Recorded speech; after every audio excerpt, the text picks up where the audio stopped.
میں آپ سے مخاطب ہوں سید اقتدار علی خان، اور عزاداری کے حوالے سے میں چند معروضات آپ کی خدمت میں پیش کرنا چاہتا ہوں، اور وہ یہ ہے کہ میں نے نہج البلاغہ میں امیر المومنین حضرت علی ابن ابی طالب علیہ الصلوۃ والسلام کا وہ قول مبارک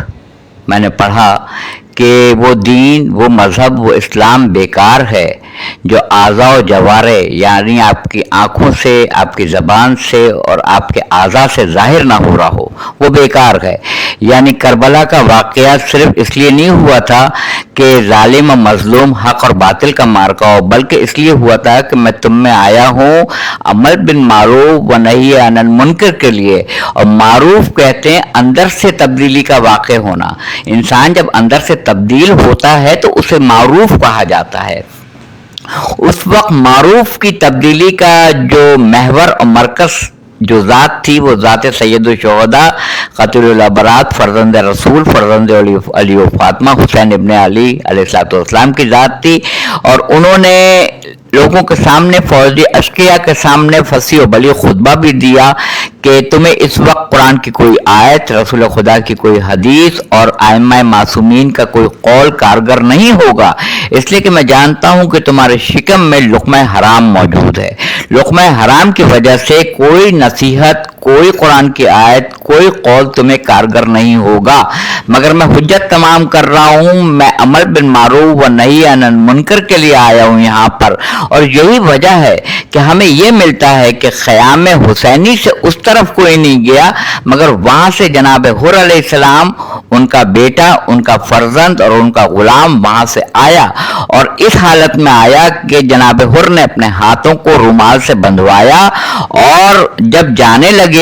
تو ان کے بیٹے اور غلام اور ان کے فرزند نے یہی پوچھا، بیٹے نے، فرزند نے، غلام نے، کہ جب ہم باطل کی طرف تھے تو آپ ہمارے ساتھ تھے، اور جب آپ حق کی طرف جا رہے ہیں تو ہمیں تنہا چھوڑ کے جا رہے ہیں، جس پہ یہ تینوں کے تینوں حضرت حر کے ساتھ گئے۔ وہاں سے کسی شخصیت کو اپنی ذات کی اگر نفی کرنی ہو، بالکل نفی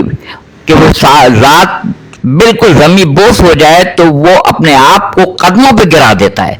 جناب حر علیہ السلام نے حسین ابن علی علیہ السلام کے قدموں پہ اپنے آپ کو گرا دیا اور کہا کہ مولا بڑی تقصیر ہوئی، بڑی خطا ہوئی، آپ کے لجام فرس کو میں نے ہاتھ دیا، آپ کو گھیر کے لانے والوں میں تھا، اور مجھے اتنا یقین ہے کہ آپ کی شہادت کے بعد آپ کے خانوادے کے ساتھ جو بھی ظلم و ستم ہوگا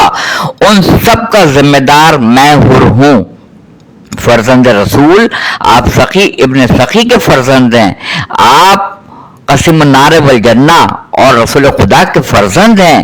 آپ صفا و مروہ اس کے فرزند ہیں، آپ زمزم کے فرزند ہیں، آپ مکہ معظمہ مدینہ منورہ کے فرزند ہیں، کیا میری بخشش کی کوئی سبیل ہے؟ حمید ابن مسلم کہتا ہے میں نے دور سے دیکھا حسین ابن علی نے جناب حر کا ماتھا چوما اور ان کو گلے بھی لگایا، اور جب یہ خبر خیمے میں پہنچی تو خیمے میں جناب ثانی زہرا شریکۃ الحسین جناب زینب کبریٰ سلام اللہ علیہ کہتی ہیں شہزادی فضہ، اما فضہ یہ اللہ اکبر کے نعرے کیوں بلند ہو رہے ہیں؟ تو آپ نے کہا کہ جناب حر آئے ہیں اپنے بیٹے کے ساتھ، اپنے فرزند کے ساتھ، اپنے غلام کے ساتھ، اپنے بھائی کے ساتھ، تو کہا کہ حر کو میرا سلام کہیے گا۔ جب یہ سلام پہنچا جناب حر کی خدمت میں تو تاریخ کہتی ہے کہ آپ نے اپنا سر پیٹ لیا اور اپنے آپ کے رانوں کے اوپر اپنے ہاتھ مارے اور روئے اور کہا کہ یہ نواسیوں پہ، رسول خدا کے خانوادے پہ، ان کے گھرانے کی عورتوں پہ اور نواسیوں پہ، رسول اللہ کی بیٹیوں پہ یہ وقت آ گیا کہ غلاموں کو آقا زادیاں سلام بھیج رہی ہیں۔ یہ کربلا کا واقعہ ہمیں درس دیتا، اور آخری میں ایک کلام مختصر سا پڑھ کے ڈاکٹر ہلال نقوی کا آپ سے اجازت لوں۔ حسین وقت نے سمجھا نہ کل نہ آج تجھے، پرکھ سکا نہ کسی دور کا سماج تجھے، شعار گریہ پہم کے ضابطے کی قسم، عمل سے دے نہ سکا آدمی خراش تجھے۔ وآخر دعوانا الحمدللہ رب العالمین۔